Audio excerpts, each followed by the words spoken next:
بسم اللہ الرحمن الرحیم۔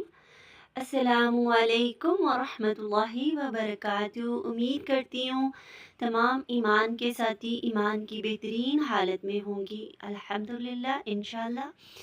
آج ہمارا 14واں پارہ ہے، ماشاءاللہ۔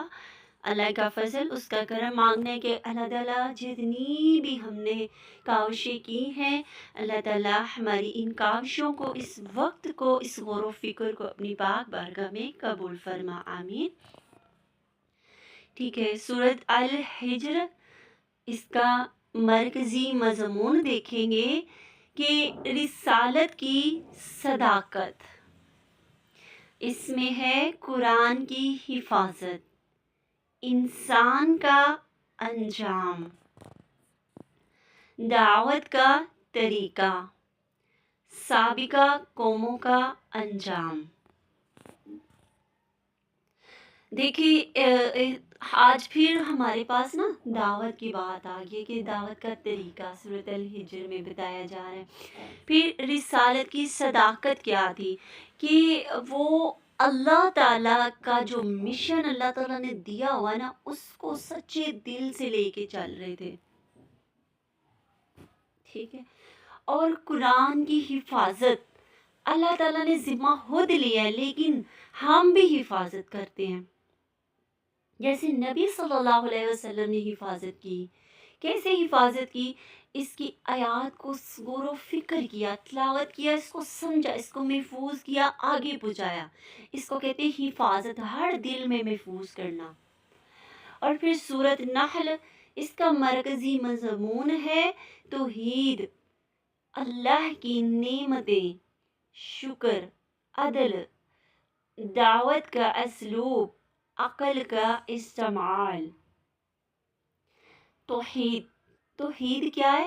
اللہ تعالیٰ کی گواہی دینی، اس کے دین کا کام کرنا اور پھیلانا اور کروانا، اور اللہ کی نعمتوں پہ غور و فکر کر کے شکر کرنا ہے اور عدل کرنا ہے، اور دعوت کیسے دی جائے، اس کا طریقہ کار۔ پھر سورۃ حجر اور سورۃ نحل ہمیں عقیدہ توحید اور عقیدہ رسالت سکھاتی ہے، یعنی اللہ تعالیٰ کا حکم ماننا اور نبی صلی اللہ علیہ وسلم کی اطاعت کرنا ہمیں یہ سکھاتی ہے۔ عقیدہ توحید کیا؟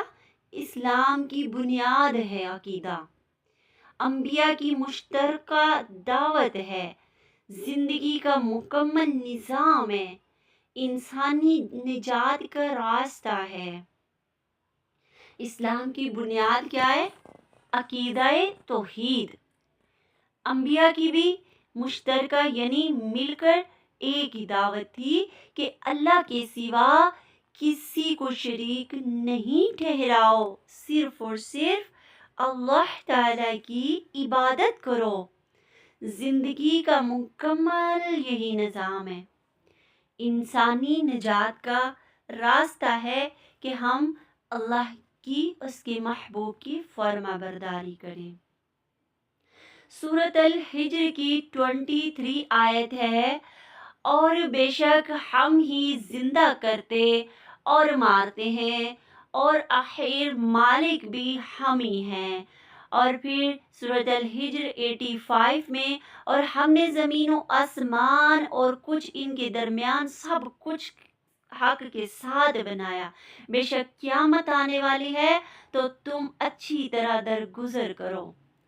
اب کیا بتا رہے ہیں یہاں پہ اللہ تعالیٰ فرما رہی ہیں کہ میں ہی پیدا کرنے والا ہوں، میں ہی زندہ کرتا ہوں، میں ہی مارتا ہوں، اور فرمایا میں نے ہی آسمان بنائے ہیں، میں نے ہی زمین بنائی ہے، اور حق کے ساتھ سارا انتظام میں نے ہی کیا ہے، اور یاد رکھو قیامت آنے والی ہے، اس سے پہلے تیاری کر لو۔ عبادت اور اطاعت کس کے لیے؟ صرف اور صرف اللہ تعالیٰ کے لیے، اللہ عز و جل کی فرما برداری اور حکم کو بجا لانا ہے۔ پھر سورۃ النحل کی 52 آیت ہے، اسی کا ہے وہ سب کچھ جو آسمانوں میں ہے اور جو زمین میں ہے، اور خالصاً اسی کا دین ساری کائنات میں چل رہا ہے۔ پھر کیا اللہ کو چھوڑ کر تم کسی اور سے تقویٰ کرو گے؟ اللہ تعالیٰ یہاں پہ بھی فرما رہے ہیں کہ زمین و آسمان کو میں نے بنایا ہے اور ساری کائنات میں چلا رہا ہوں۔ کیا ابھی بھی تم اللہ سے نہیں ڈرو گے؟ تقویٰ تتقون افغیر اللہ تتقون، ابھی بھی تم غیر اللہ سے ڈرو گے؟ اللہ سے نہیں ڈرو گے؟ ابھی بھی تم چھوڑ دو گے اللہ کو غیروں کے لیے، غیروں کے ساتھ ملا دو گے؟ ابھی بھی کہو گے فلانا ہے وہ بچے دیتا ہے، فلانا ہے رزق وہ دیتا ہے، فلانا ہے ہماری ضرورتیں وہ پوری کرتا ہے، جبکہ پچھلی تیسری آیت آ گئی ہمارے پاس، اللہ تعالیٰ فرما رہے ہیں میں ہوں زندہ کرتا، میں ہوں مارتا، زمین آسمان میں نے پیدا کی ہے، کائنات میں چلا رہا ہوں، ہر نظام میں چلا رہا ہوں، دین کے طریقے میں بتلا رہا ہوں، ابھی بھی چھوڑ دو گے؟ ابھی بھی تتقون نہیں ڈرو گے؟ ابھی بھی بندگی کا حق ادا نہیں کرو گے؟ اللہ کے پاس نہیں آنا کیا تمہیں؟ کائنات کی نشانیاں، سب سے گہری نشانیاں، بارش کا برسنا، یہ کیا ہے؟ اللہ تعالیٰ کی نشانی ہے۔ شہد کی مکھی کا پھولوں سے رس چوسنا، یہ بھی ایک نشانی ہے۔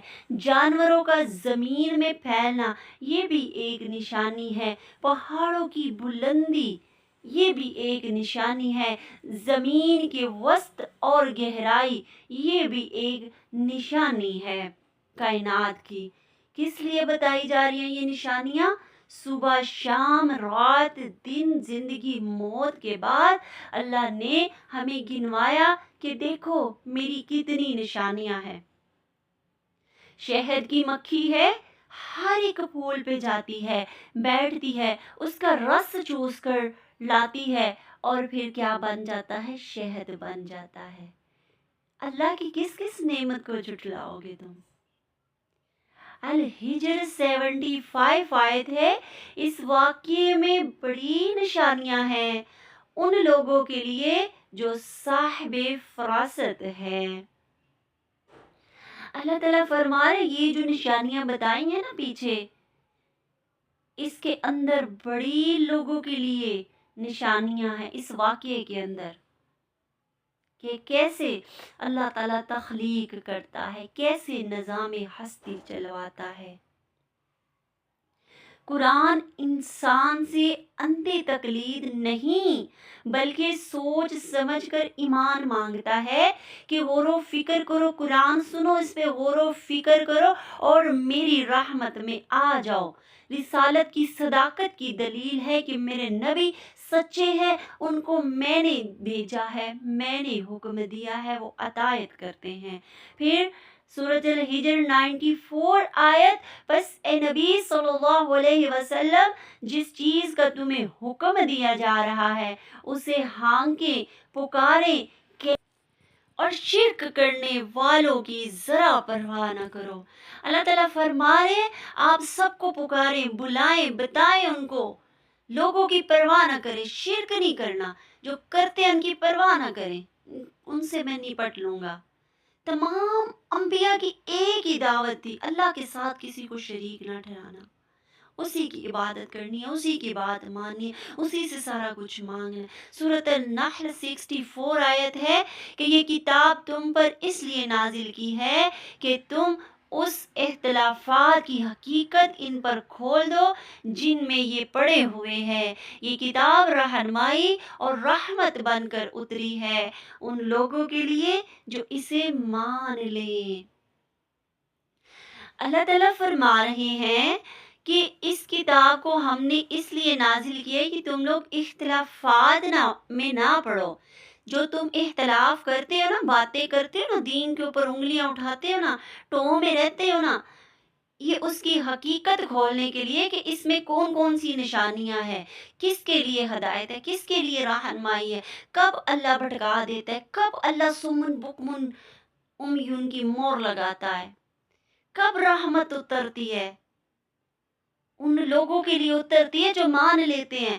تو جو نہیں مانتے ہیں، جن کو دعوت دی جاتی ہے وہ کہتے ہیں جی ہم زیادہ پڑھ سکتے ہیں، ہم زیادہ کر سکتے ہیں۔ حق اور سچ یہ ہے کہ غلط کو واضح کرتی ہے، من گھڑت عقیدے اور نظریے کی تردید کرتی ہے۔ رسالت انسان کی فکری اور اخلاقی زندگی کی واحد درست رہنمائی ہے۔ رسالت یعنی نبی کا پیغام ہمارے لیے بہترین رہنمائی ہے، درست طریقہ ہے، جیسے انہوں نے بتایا ہے اس پہ عمل کرنا ہے۔ اللہ کی بندیوں، اللہ کو چھوڑ کے نبی کو چھوڑ کے اللہ کو کچھ بھی نہیں بنے گا۔ ہمیں موقع ملا ہوا ہے مل کے بیٹھنے کا۔ ارے بہت ہی بد نصیب انسان ہے کہ اس کے حلقے میں، اس کے ایریے میں، اس کے گھر میں، اس کے ہمسائے میں قرآن پڑھا جائے اور وہ غفلت میں پڑھا رہے۔ دنیا کے لیے وقت نکل آئی، قرآن کے لیے وقت نہ نکلے، بدبخت ہے وہ انسان، روز حشر پکڑ ہوگی اس کی کہ تیرے پاس، تیرے محلے میں، تیرے ایریے میں قرآن پڑھا جاتا تھا، تو اپنی جماعت الگ کر کے بیٹھ گیا تھا، پکڑ ہوگی، جواب دینا پڑے گا۔ سوچے، اپنے جواب سوچ کے رکھیں، اپنے جواب لکھ کے رکھیں، کیا جواب دیں گے اللہ کو۔ عقیدہ آخرت، اعمال کے متعلق پوچھا جائے گا۔ دنیا کی زندگی اختتام نہیں، ہمیشگی کی زندگی کا آغاز۔ اعمال کی باز پرس، ہر عمل کا نتیجہ روز آخرت میں ظاہر ہوگا۔ دین اکیلے کے لیے نہیں ہے۔ اکیلے اصلاح نہیں ہوتی، ایک دوسرے کی کرنی پڑتی ہے، ایک دوسرے کے ساتھ بیٹھنا پڑتا ہے۔ اجر لینے کے لیے ہمیں گروہ میں رہنا ہوگا۔ ایک چیز نہیں لینی ہے۔ آقا محمد مصطفیٰ پہ درود پڑھنے کے لیے ایک وقت نہیں ہے۔ صبح و شام اٹھتے بیٹھتے چلتے پھرتے سفر کرتے سوتے جاگتے ہر وقت آقا کے اوپر درود ہے، اللہ کی حمد و ثنا کرنی ہے۔ اللہ کی بندیوں، سارے اذکار اور درود آپ چلتے پھرتے کر سکتی ہیں۔ آپ درودوں کی مجلس سجاتی ہیں، لیکن دیکھیں جس درود کی مجلس میں وہ ساری خواتین بیٹھتی ہیں وہ اللہ کی فرمانروا کیوں نہیں ہے؟ ان کو یہ قرآن کی مجلس نظر کیوں نہیں آتی ہے؟ وہ یہاں پہ اکٹھا ہونا کیوں نہیں پسند کرتی؟ صرف اس لیے کہ ان کو ماننا پڑے گا اللہ کا حکم۔ اگر میں نے سن لیا تو مجھے فرما برداری کرنی پڑے گی، ادب کرنا پڑے گا، حیا کرنا پڑے گا، غیبت سے بچنا پڑے گا۔ اس لیے وہ لوگ اس طرف آتے ہی نہیں کہ نہ سنتے ہیں تو نہ کرتے ہیں۔ سب سے بڑی وجہ یہ والی ہے۔ انہیں نہ وہاں کسی مشقت سے پالا پڑے گا اور نہ وہاں سے وہ نکالے جائیں گے۔ 48 الحجر میں ہے کہ وہاں پہ بس اللہ تعالیٰ خود ہی ہے، وہ سارے نظام چلانے والا، سختیاں بھی دینے والا آپ کے عمل کے مطابق۔ اور متقین کے لیے خوشخبری ہے، بشارت ہے جنت کی۔ اہل ایمان کے لیے جنت کی نعمتیں کون سی نعمتیں ہیں؟ ذرا گننا شروع کریں اور فیلنگز لے کے آئے کہ ہمیں یہ انعام اللہ سے ملیں گے جنت میں۔ سوچئے کون سے؟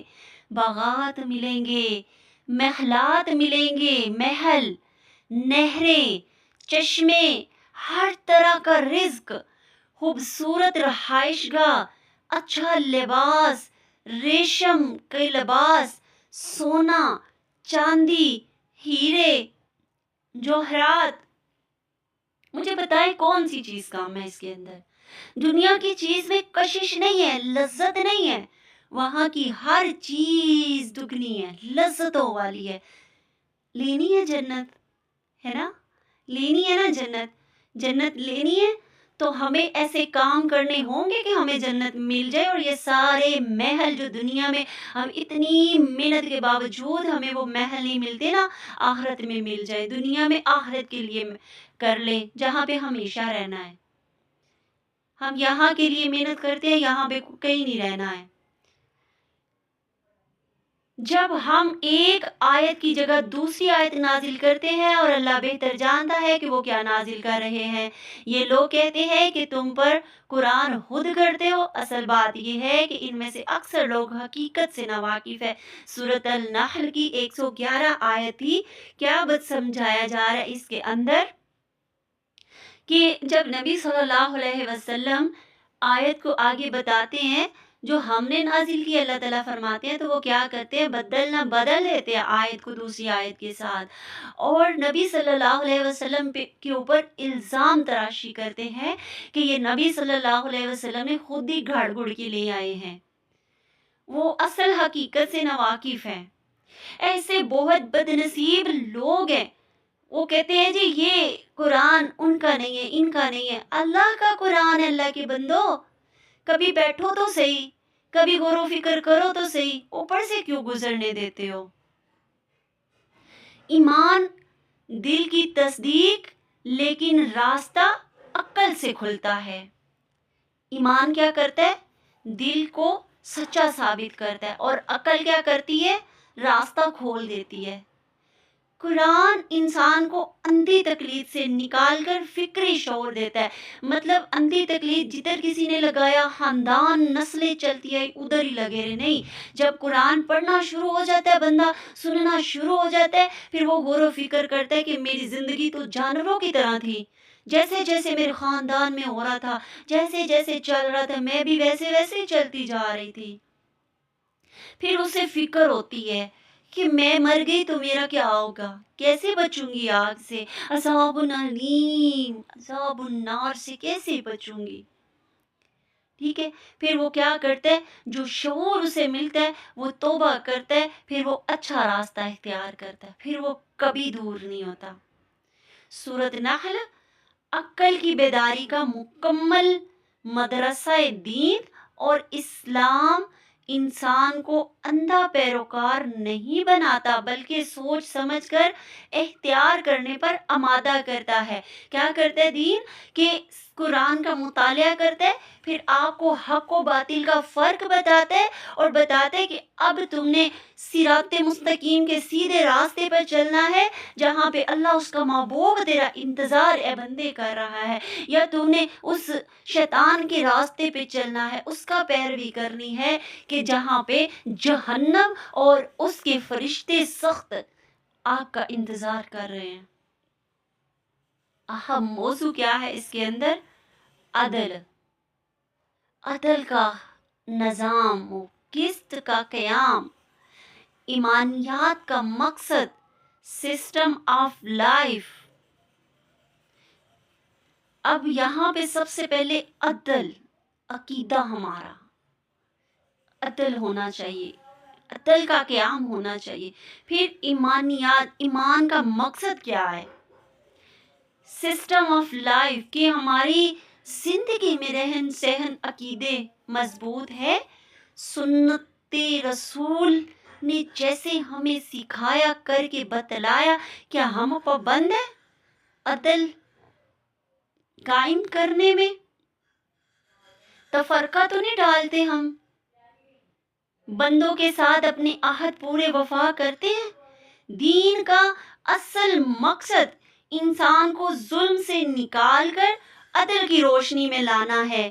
سجدہ انسان کی حقیقت بتاتا ہے اور تکبر کا خاتمہ کرتا ہے۔ کیا کرتا ہے سجدہ؟